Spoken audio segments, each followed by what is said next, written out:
పవన్ కళ్యాణ్ ని అభిమానులంతా power star అని పిలుచుకుంటారు.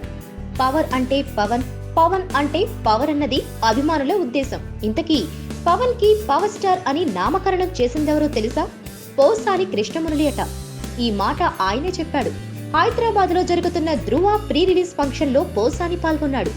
వేదికపై పోసాని మాట్లాడడానికి వచ్చేటప్పటికి జనంలో పవర్ స్టార్ అనే నినాదాలు మిన్నంటాయి.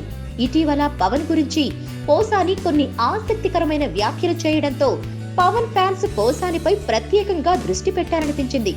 అది గ్రహించిన పోసాని, మీరంతా పవర్ స్టార్ అని అరుస్తున్నారు కదా, ఆ బిరుదు పవన్ కి ఇచ్చింది నేనే. పవన్ తొలి హిట్ గోకులంలో సీత సినిమాకి నేనే మాటలు రాశాను.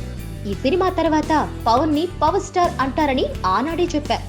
అలా నా మాట నిజమైంది అంటూ పవన్ అభిమానుల్ని శాంతింప చేయడానికి ట్రై చేశాడు. ఈ కార్యక్రమానికి కేటీఆర్ ముఖ్య అతిథిగా హాజరయ్యారు. దాంతో పోసాని భజన కార్యక్రమం కేటీఆర్ వైపు మళ్ళింది. కేటీఆర్ వీరుడు శూరుడు, కేసీఆర్ ముఖ్యమంత్రి అయ్యాడు కాబట్టే కేటీఆర్ మంత్రి అవ్వలేదు, ఆయన టాలెంట్ అలాంటిది అంటూ స్పీచ్ దంచుకొట్టాడు. పోసాని స్పీచ్ ఇస్తున్నంతసేపు కేటీఆర్ నా గురించి వద్దు ఆపండి అంటూ చేతుల ద్వారా సన్యలు చేసి చూపించడం ఆకట్టుకుంది. అయితే అదే పట్టించుకోకుండా పోసాని తన భజన కార్యక్రమం కంటిన్యూ చేయడం విశేషం. చరణ్ అందగాడని, చరణ్ కంటే గొప్పగా డాన్సులు ఫైటింగులు చేస్తాడని కితాబిచ్చాడు.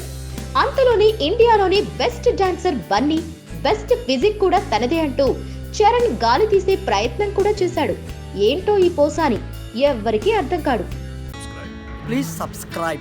Hi, it's me Purna. Please subscribe.